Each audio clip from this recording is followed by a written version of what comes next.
Hello friends, class 12th business studies के financial market chapter का सबसे इंपॉर्टेंट टॉपिक है ट्रेडिंग एंड सेटलमेंट प्रोसीजर। आज इस वीडियो में हम उसे ही कवर करने वाले हैं। बुक्स में इसके 10 लंबे लंबे स्टेप्स दिए हैं जिन्हें रटना बहुत कठिन लगता है, लेकिन आज हम इसे एक बहुत ही मज़ेदार कहानी से समझेंगे ताकि एग्जाम में आपके इस क्वेश्चन के मार्क्स बिल्कुल पक्के हो जाएं। चलिए, मान लीजिए आपको रिलायंस कंपनी के 10 शेयर्स खरीदने हैं, तो आप सीधे मुकेश अंबानी जी के घर तो नहीं चले जाएंगे। शेयर खरीदने के लिए आपको एक पूरी प्रोसेस से गुजरना होगा, जिसके पहले हिस्से को हम कहते हैं ट्रेडिंग प्रोसीजर। इसमें 6 आसान स्टेप्स होते हैं। सबसे पहले सिलेक्शन ऑफ ब्रोकर करना पड़ेगा। तो सबसे पहले आपको एक सेबी रजिस्टर्ड ब्रोकर को चूज़ करना होगा, जैसे आज के ज़माने में ज़ेरोधा या ग्रो ऐप्स हैं। आप एक फॉर्म भरते हैं, अपना पैन कार्ड लिंक करते हैं, कुछ और डिटेल्स देते हैं और ब्रोकर आपको एक क्लाइंट कोड नंबर दे देते हैं। Next step is step 2, opening a demat account.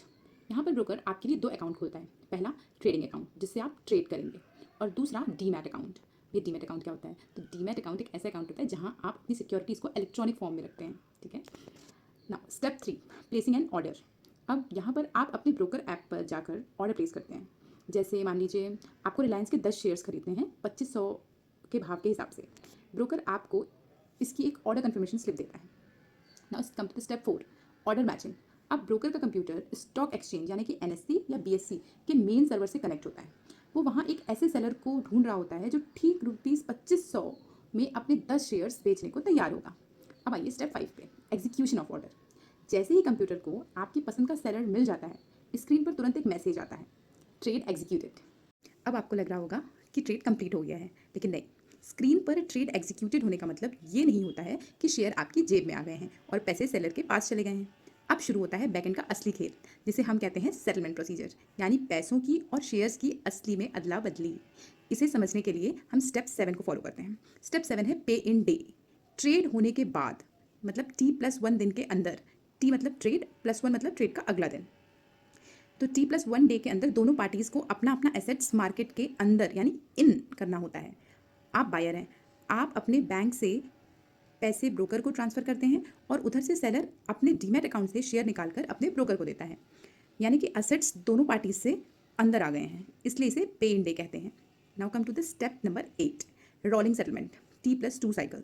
India में T+2 रोलिंग सेटलमेंट चलता है। इसका मतलब ये है कि जिस दिन आपने शेयर खरीदा है उसके ठीक अगले 2 वर्किंग डेज के अंदर पूरा लेन देन फाइनल हो जाना चाहिए। मतलब सपोज आपने मंडे को ट्रेडिंग करी है, तो मंडे, ट्यूसडे, वेडनेसडे, ठीक है। तो एक मंडे वाला day trading, then Tuesday, Wednesday, T+2 में आपकी जो ट्रेड साइकिल है वो कंप्लीट हो जानी चाहिए। इसके बाद आता है स्टेप 9, यानी कि पे आउट डे। ठीक दूसरे दिन T+2 पर स्टॉक एक्सचेंज का क्लियरिंग हाउस दोनों का एसेट्स बाहर बांटता है, यानी आउट, यानी स्टॉक एक्सचेंज से पैसे बाहर जा रहे हैं, यानी आपको आपके पैसे के बदले शेयर मिल जाते हैं और जो सेलर है उसको उसके शेयर्स के बदले पैसे मिल जाते हैं। अब now come to the step 10, it's a final step. Step is final delivery. Last में इंडिया की 2 सरकारी डिपॉजिटरीज NSDL या CDSL अपना अपना काम करती हैं। ये दोनों शेयर्स के बैंक हैं। NSDL और CDSL शेयर्स के बैंक हैं। ये सेलर के डीमैट लॉकर से शेयर निकाल कर सीधे आपके डीमैट अकाउंट में क्रेडिट कर देंगी, यानी कि जमा कर देंगी। आपके फ़ोन पर मैसेज आता है और सेटलमेंट पूरा हो जाता है। No fighting. Shakira, Shakira. I never really knew that she could dance like this.